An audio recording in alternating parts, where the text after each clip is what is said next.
Good morning, everybody. I hope you're having a great week so far.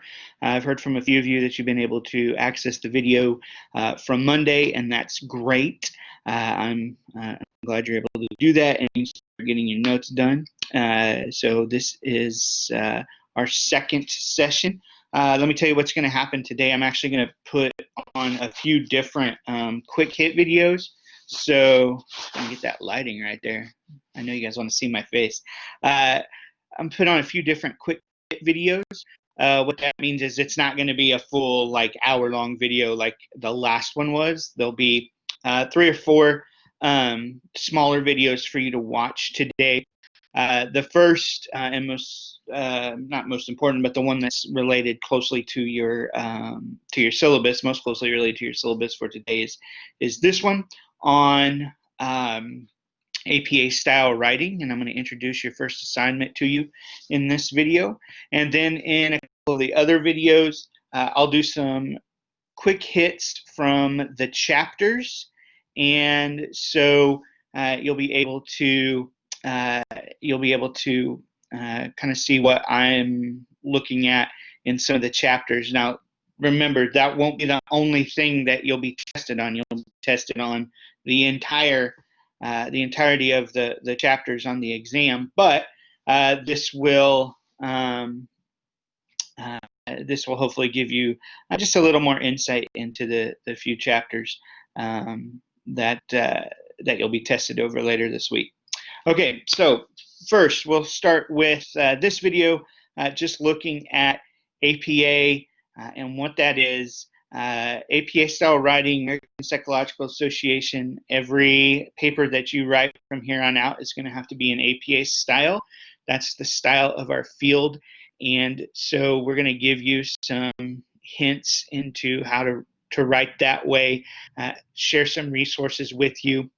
And then we're going to spend a lot of time over the next several days learning some of the key points that students tend to mess up a lot in APA writing. So you'll have a 3-part assignment. If you read that in your syllabus, 3-part assignment. That's an APA writing assignment. So you'll turn in all 3 points. You'll notice when you go to turn in APA 1, it says it's worth 0 points, and the reason for that is because it's going to be a cumulative score of 100 points for all 3 parts of that assignment. So we'll talk more about that in a minute. First, let's just dive into APA. My guess is that the vast majority of you have not written an APA before. Typically, we write in MLA or Turabian in high schools, and so APA is foreign to a lot of us. It's not super difficult, but it is very detailed, and so it can be a pain in the neck sometimes. So I want you to take time with it and figure it out. Please know this is an introductory course, so I'm not going to be super harsh with you if you're messing up some things. That's why we're doing these assignments. That's why we're starting here. We're introducing APA to you and hoping that something will stick and that you will figure things out. First thing, you need to look into purchasing the APA manual. Now, the APA publication manual is not required for any of my courses or any courses in this department in family science. And if you take some psych courses as electives and such, it's not going to be required in there either. But myself, Dr. Newell, Dr. Miller, our chair, Dr. Orndorff, and others, Dr. Wynn, we all highly recommend that you get a copy of the APA publication manual. It will help you in your coursework. It's a quick reference guide to be able to look at how do I cite this, how do I create a reference page, a title page, et cetera, et cetera. So make sure that you are picking something like that up. It will be beneficial to you throughout your career here at OC. It will also benefit those of you who are going on to graduate school because the papers only get longer and the grading with APA styling only gets more strict the higher up you go. So it's good to have that reference book. So go ahead and grab one of those. So when it comes to research, the first thing that I want to show you before we even get into how do we write is where do we go to look for this stuff. And so while I still can't share documents with you, but that's okay. I am going to be able to share some tabs with you. And so I'm going to share this tab with you.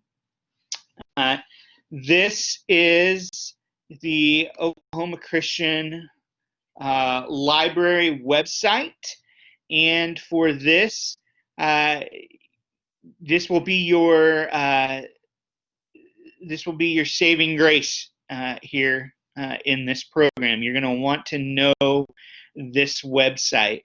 Now, on a normal semester, I would have one of our librarians come in and walk us through how to look for research and types of things. But I'm going to do it here very quickly today, just on my own via the collaborate option here. If you need more information, you can contact me or you can contact one of our librarians. Dara Tinius has typically been the librarian for our field, and so that's a good person to go talk to. Or JJ Compton in the library is a great resource. And for a lot of people when they are writing, Chris Rosser in the library has been a good resource as well to help with writing and editing and those types of things. And Chris is a former roommate of mine from our days, so there's a cool connection there. So on the library webpage, you are going to want to come here to research databases, click that tab, and you're going to see the database list A to Z. We're going all the way down to P. And we're going to click on Psych Articles. Then hit Go. When you do that, you should be taken to this page, which is the EBSCOhost page. Oh, hold on, I've got to share that page now. It popped up different.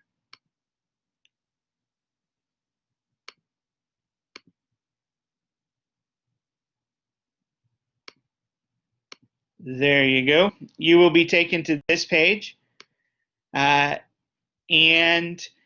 this will be your life force in family science and psych courses for finding research. Now, a little quick hint before you do anything when you come here. Sometimes it helps to choose your databases. And so you can select and deselect all if you want to. There are some that are more beneficial to our field than others. So, humanities, that's probably a good one for us. And then depending on what you're looking at, maybe humanitarian government, sociological collections, those are all pretty good if you want to look specific into our field. But sometimes it helps just to select everything and hit OK. And then that's going to have all of your databases shown, and then you're going to be able to run a search. So say that you're writing a paper for child welfare in a couple years, and your paper is going to be on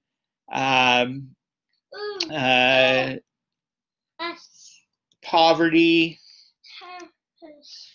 And hold on a second, I've got a child in here that is making noise. Gotta hush. How's that for in class?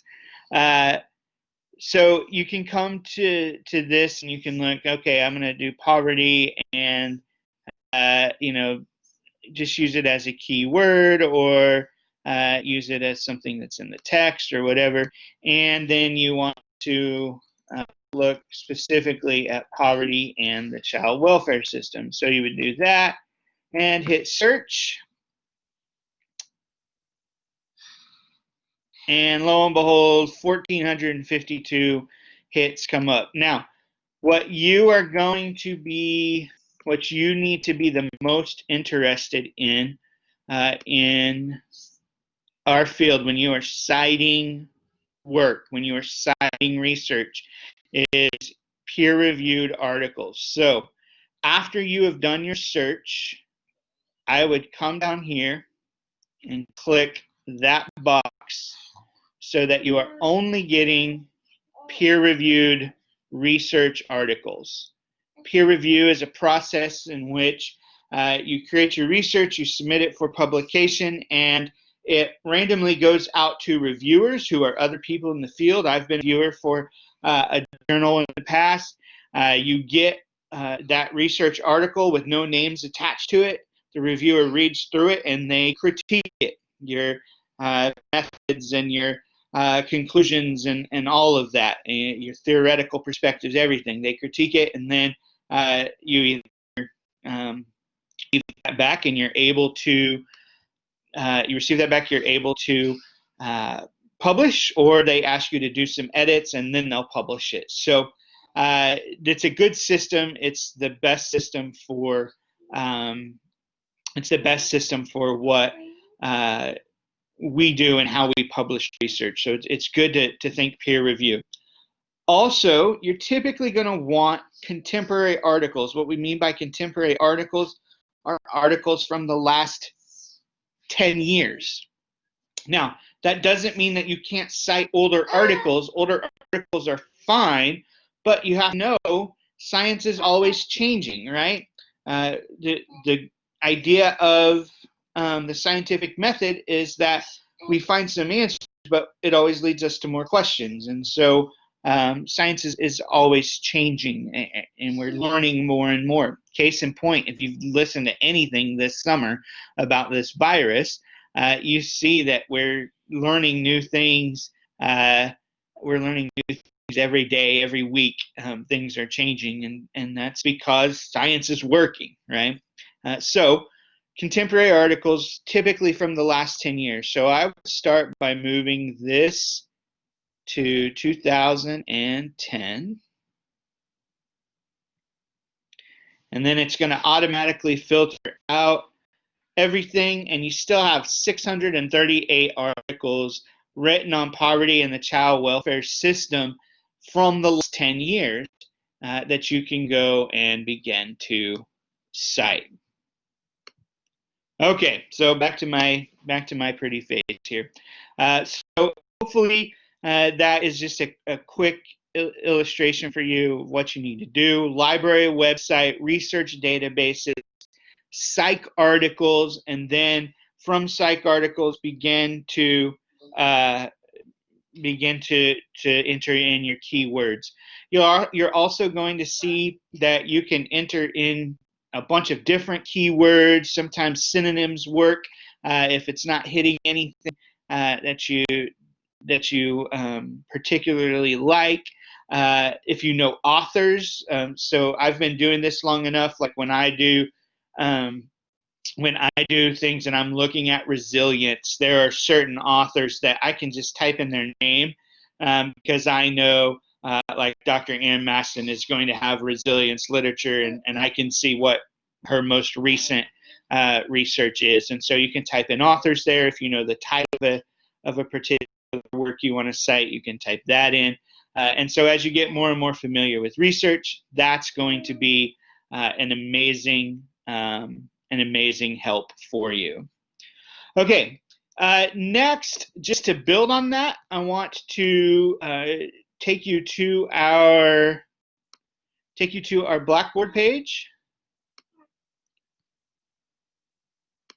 And so right here, I've created a couple of new things here.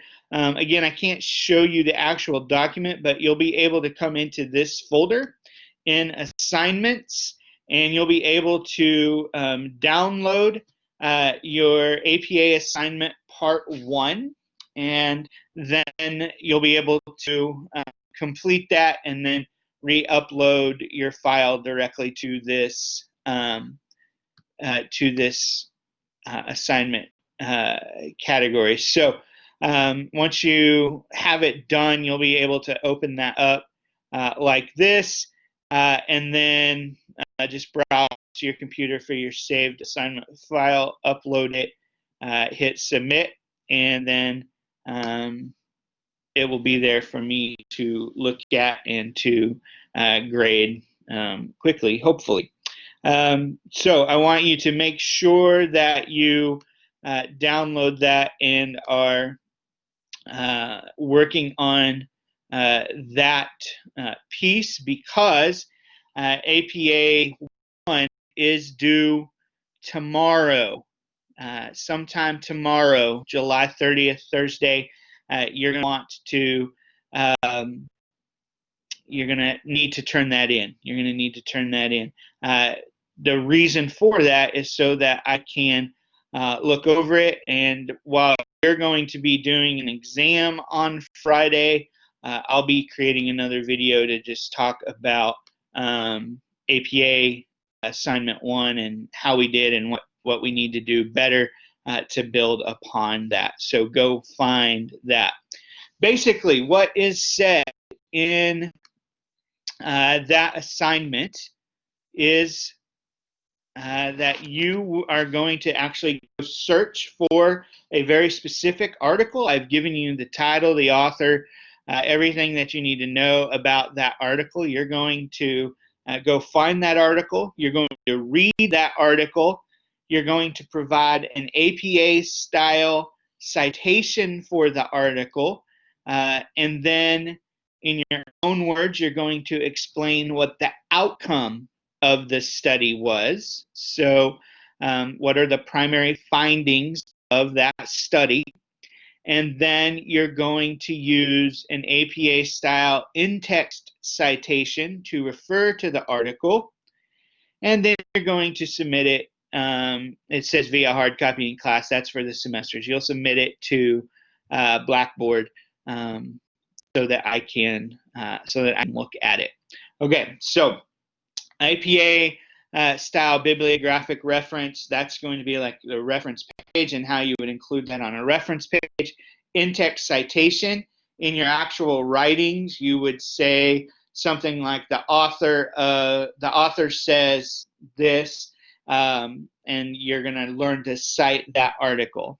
Okay, so just to finish up this video really quickly, let me share a couple of hints with you. On in-text citations, get out of the habit of writing down the titles of articles. When you are citing something in APA style, you cite the author or authors and the date it was published. Do not write something like, in 2017, Drs.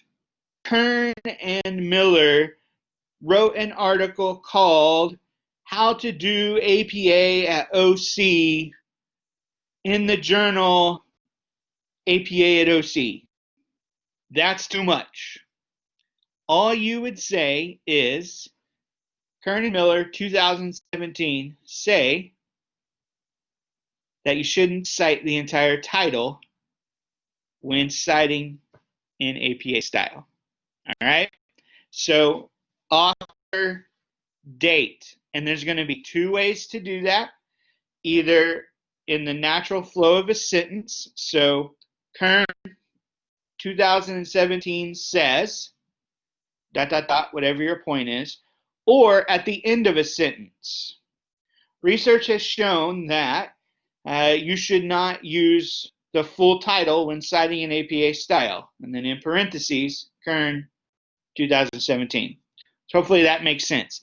If it doesn't make complete sense, I want to point you to two other places besides the APA manual that I talked about earlier. These are going to be very beneficial for you. The first place I want to take you is Plunk's page. See if I can share this. This is Plunk's page.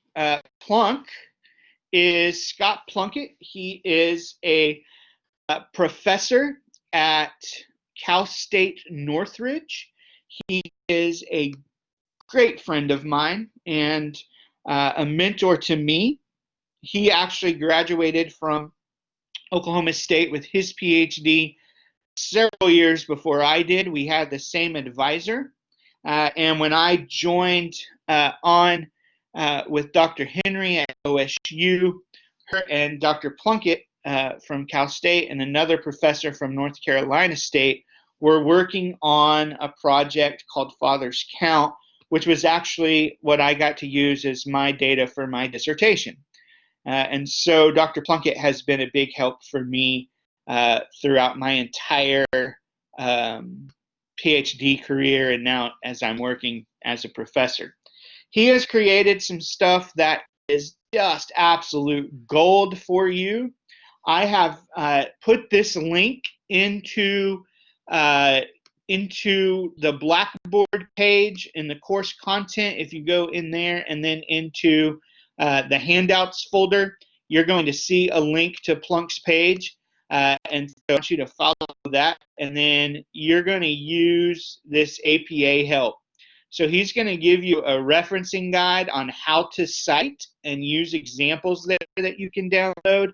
He's also going to give you a full template that you can use as you are writing bigger APA style papers later on. This is all great stuff. You also have reference examples, so how to use references at the end of your papers. So much here. So I encourage you to use Plunk's page. All of this stuff he has created for students, not just his own, but for students everywhere to benefit from. And they are amazing. You'll also be able to come in and look at things for VITA and career opportunities and even grad school resources if you want to do that at some point as well. The next thing I want to share with you is from Purdue University. And this is, you may have heard of this before, this is Purdue's online writing lab that they call OWL. And sorry, Josiah's singing. The online writing lab is, again, a great help. I have put the link directly to their APA page on their writing lab so that you can go in and you can actually go in and start to look at every single bit of formatting and style for APA that you want to. This is also a big help, just like the APA manual is. Now, always the best thing is going to be the APA manual because it's the most up-to-date, but feel free to use these other two resources as well. They will be beneficial to you. Okay, so that's a quick hit with research, writing in APA style. You're going to kind of explore how to do the reference and the citation on your own. Remember, in the little paper that you're turning in tomorrow, all I'm asking for is for you to summarize the outcome, the primary findings of the study. Okay, so it should be one paragraph with an in-text citation and a reference page at the end. All right, so that's 2 pages, one with your writing, one with your reference, and I want you to look through those websites I gave you, look through the manual if you have one, and do your best to put it into APA style. Then on Friday, while you're taking your exam, I'm going to be creating another video where I'm going to walk you through exactly what needed to be done, and we'll see how close you got to doing it in APA format. Don't worry if you screw this up. It's not, I'm looking to see that you progress and get better from part 1 to part 2 to part 3. So it's not if you blow part 1 completely, then you're going to fail this assignment. That's not how it is, because honestly, most people are going to blow part 1. That's what happens. It's typically your first time writing in this style. Okay, that's it for this one. I'm going to end this one. This will be the longest video for today. In just a minute, I'm also going to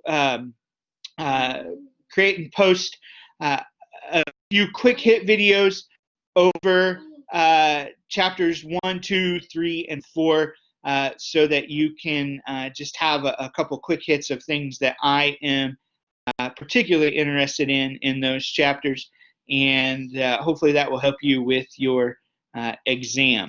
All right, that's it for this video, and I will be back shortly.